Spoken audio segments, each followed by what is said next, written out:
My brother looked at my daughter and snorted. Guess brains skipped her generation. My 7 years old daughter just looked down. I said, "Then I'll pull the tutoring money for your son. He's been failing quietly anyway." My brother's face dropped. My mom said, "Let's not ruin dinner." We were halfway through dinner when my brother shoved a piece of steak in his mouth, looked at my daughter across the table, and snorted. Guess brains skipped her generation. He said it like he was making a casual joke. My daughter, 7 years old, just looked down at the drawing she'd been working on with her little fingers. I had bought her those crayons last minute at a gas station, knowing this dinner would drag and knowing no one here would make her feel welcome. She didn't say a word, but her face changed, and that was enough. I didn't even look at him. I just cut another piece of chicken and said flatly, "Then I'll pull the tutoring money for your son. He's been failing quietly anyway." The room went dead. Mark froze. His wife coughed into her napkin and glanced at my mom, who finally looked up like someone had changed the channel from her favorite show. "Let's not ruin dinner," my mom said, like it hadn't already been ruined years ago. But I was already past that. This wasn't the first time he said something like that. It wasn't even the 10th. He always found some way to jab at me or my daughter, like it was harmless family teasing. Except it never went the other direction. Mark was always the one my mom backed. Boys. He failed out of 2 colleges and still got his car lease co-signed.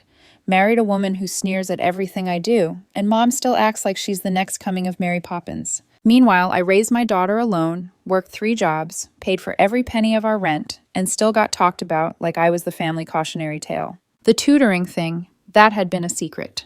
A little kindness I extended to help Mark's kid, even though his wife once told her friends at a birthday party that Linda's daughter looks like she eats glue. I was in the kitchen when she said it. He didn't know.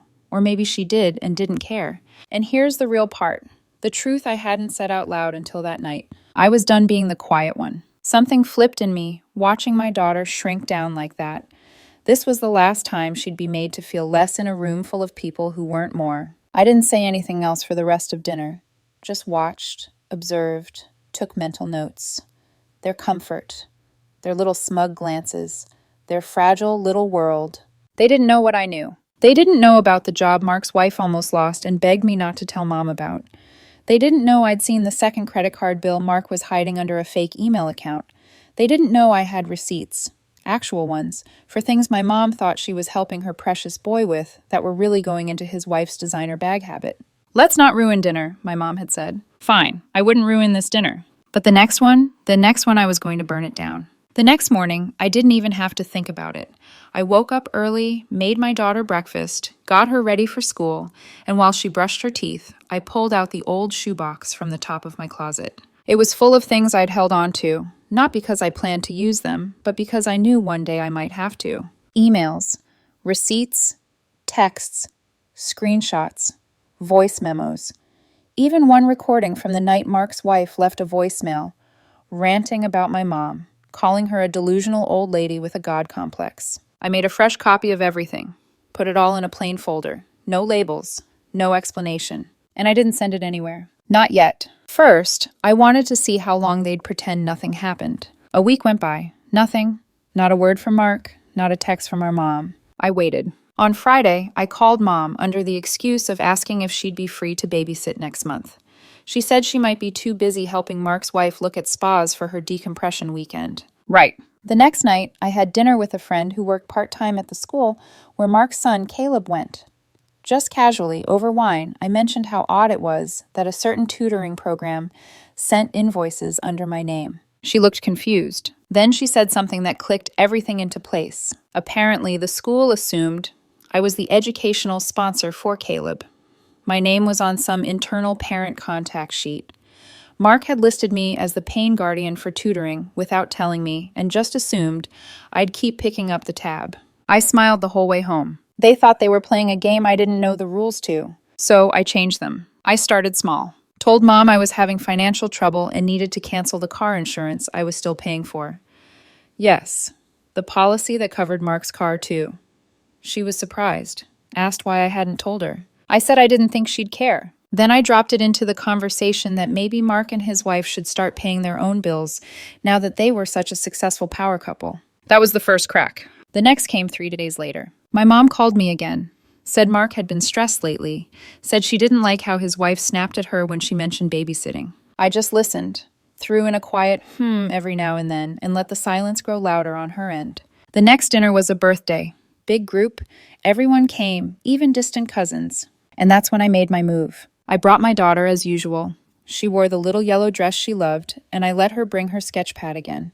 But this time I sat closer to my mom, let her see the kindness in my kid, the focus, the gentleness. Mark's wife showed up 40 minutes late in a sequined blazer and told the server she needed room temperature, sparkling water, or nothing. Mark looked tired, not his usual smug self. I could see it even before I said a word. And then I passed the folder right into his hands under the table. No warning. Just said, "You should probably read that when you're alone." He didn't even look up, just nodded slowly. I had expected rage. What I got instead was fear. I wasn't the failure anymore. I was the threat. And they all knew it. I thought the folder would scare him.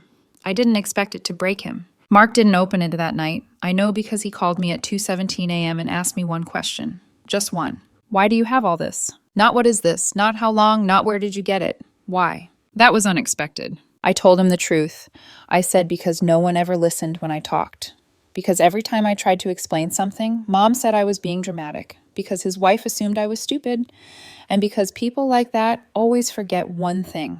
The quiet one is usually paying attention. He didn't argue. He didn't threaten. He just went quiet for a long time. Then he said something that caught me completely off guard. "She's been lying to me too." I hadn't planned for that. He came over the next day while my daughter was at school. No warning. Just showed up looking like he hadn't slept. He brought the folder with him, unopened. He said he couldn't bring himself to read it yet. Said he already felt sick enough. Then he told me his wife had been intercepting mail, that she handled the accounts, that he hadn't seen the full credit card statements in months. He thought the tutoring was covered by a grant. He thought the car lease was almost paid off. He thought Mom knew everything. None of that was true. Here's the part that still makes my stomach tighten. He asked me if I thought Mom would hate him if she knew. That was the moment I realized something important. Mark wasn't just spoiled. He was scared. He had built his whole life on being the favorite, and now it was cracking, and he didn't know who he was without it. I didn't comfort him. I didn't need to. That same week, his wife did something stupid, something bold. She went to my mom and asked for more money. Straight up said Mark was overwhelmed and needed support. Used words like family obligation and sacrifice. My mom called me after. Her voice sounded different, tighter. She asked me why Mark's tutoring invoices had my name on them. Why the car lease renewal had come to her address instead of his. Why there were late notices she'd never seen before. I told her I had paperwork. I didn't raise my voice. I didn't accuse. I just said I was tired of cleaning up messes no one thanked me for. There was a long pause. Then she said she needed time. The unexpected part came 2 days later. My mom showed up at my place unannounced. Not alone. Mark was with her. His wife wasn't. She sat on my couch and asked me to show her everything. All of it.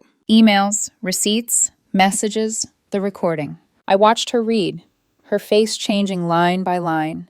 I watched her finally see the version of her golden child she'd never allowed herself to imagine. Mark stared at the floor the whole time. When it was over, my mom didn't cry. She didn't yell. She just said something that made my hands shake. I need to talk to her, and after that, things are going to change. I nodded because I already knew they would.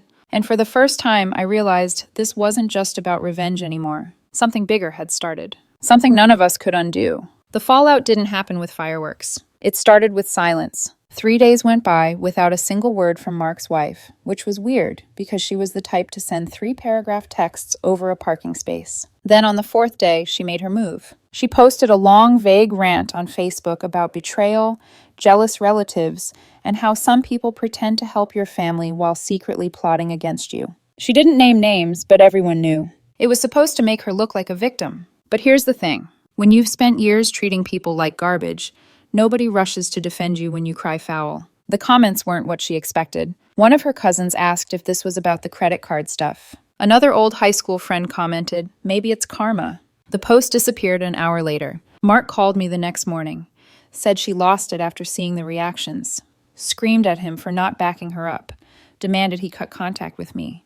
Threatened to leave and take Caleb with her. That's when something cracked. Not in her. In him. He told her to go ahead. He told her to leave. She didn't, not right away. She tried to manipulate him the way she always had.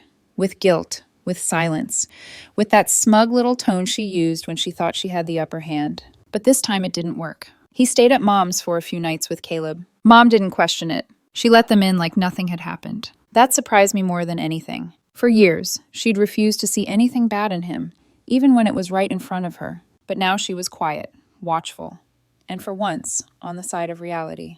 Then came the final blow. Mark checked their joint accounts and realized she'd been moving money quietly for months, some of it into an account under her maiden name, some of it into a PayPal she never mentioned. He asked me what to do, and I told him the truth. She never thought you'd notice because you've never had to. That stung, but he needed to hear it. He filed for separation 2 weeks later, moved into the spare bedroom at Mom's with Caleb full-time. The wife, she flipped out, sent me a 2 a.m. text calling me a parasite, a home wrecker, and a wannabe matriarch.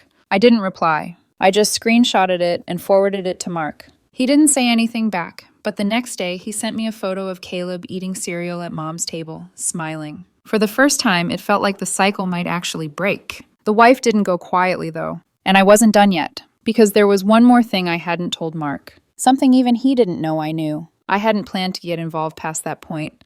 Honestly, I thought it was done. Mark was out. Caleb was safe.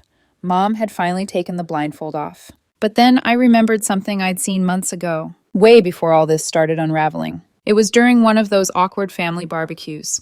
My daughter had spilled juice, and I went looking for paper towels. Ended up in Mark's guest bathroom, which doubled as his wife's vanity space. The bottom drawer wouldn't close right, and when I opened it to fix it, I saw the envelope. Just one, unlabeled. Curiosity got the better of me. Inside were receipts. Dozens. For clothes, electronics, even a $600 salon appointment. Nothing unusual until I noticed the billing address. They were being charged to my mom's name. Different account number, same name, a second card, likely without my mom's knowledge. I took a photo of one. Just one. I wasn't sure what it meant at the time, but now I knew exactly what it was. I showed it to Mom. She went silent, took out her own credit card bill and flipped through the recent statements. Not a single one matched the charges, which meant the account was still active but hidden. We called the bank together. The woman on the phone confirmed it. A secondary card had been issued under Mom's name 2 years ago, sent to Mark's house, activated and regularly used. My mom hadn't even known it existed. She froze. Then she thanked the woman and hung up. I've never seen her that still before. She just sat there, staring at the floor like her whole body had locked up. Then she got up, grabbed her keys, and told me to stay with Caleb. She didn't tell me where she was going, but I knew. An hour later, she texted me. Just said, card canceled, she's out. That night, Mark came home with Caleb after taking him to the park. His wife's stuff was gone. Not all of it, but enough to know she wasn't planning to stay. There was a note on the counter with nothing but a single sentence. You win. Hope it was worth it. Mark didn't even touch it. He just picked it up, folded it, and threw it in the trash. Later, he told me she hadn't taken Caleb's things, not even his backpack. That said everything. I thought maybe he'd fall apart, that the guilt, the weight of everything would pull him under.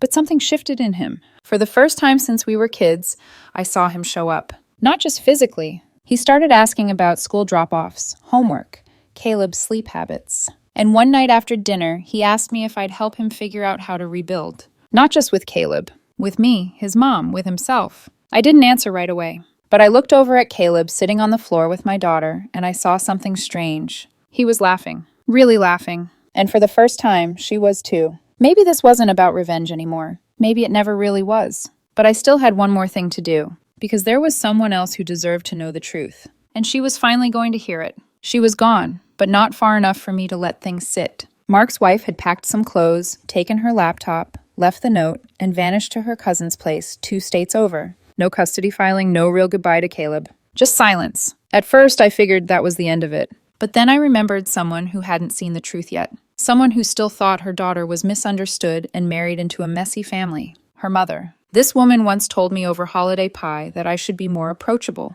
because her daughter found it hard to relate to single mothers. She gave me a book for Christmas called Budgeting for Women Who Want More. Said it changed her daughter's life. She'd never once questioned how her daughter kept up the lifestyle, the luxury skincare, the midweek spa trips, the designer bags. Probably assumed it came from hard work or Mark's generous income. She had no idea my mom, her daughter's mother-in-law, had been unknowingly footing the bill with a stolen credit card in her own name. So I printed everything neatly. I added the screenshots, the receipts, even the invoice history from the tutoring center. I put it in a plain brown envelope and mailed it to her directly. No return address, no note. It wasn't for me. It was for the next time she opened her mouth to say her daughter was too sensitive to stay married to someone like Mark. 2 weeks passed. I didn't hear a word, but I knew she got it. I knew because Mark's wife called him screaming, demanding to know if I had sent anything to her mom. She said I was ruining her support system, that her own mother was now questioning if she'd lied about everything. He was right to worry. Mark just told her, "I think you did this to yourself," and hung up. After that, things moved fast. She stopped texting.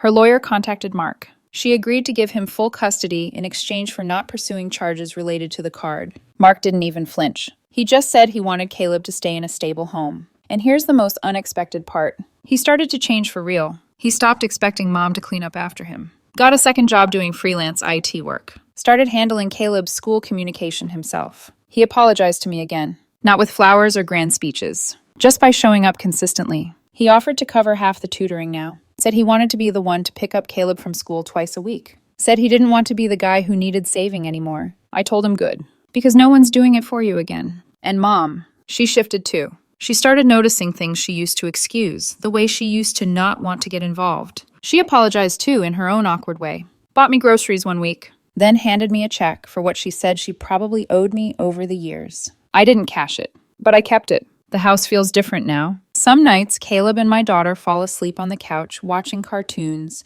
heads leaning together. Other nights, we eat together. Not like before. Not stiff and polite, but real. Laughing, talking, no one pretending. Last week, my daughter drew a picture. 4 people. Hands held. Me, her, Mark, Caleb. The words, "This is family," written in shaky, careful letters across the top. That night, I finally threw out the folder. Burned it in the backyard. Not because I needed to erase it, but because I didn't need it anymore. And as for Mark, the same brother who once looked at my daughter and laughed at her intelligence, now he helps her with her science homework. And when she gets something right, he just says, "You're way ahead of where I was at your age." And he means it.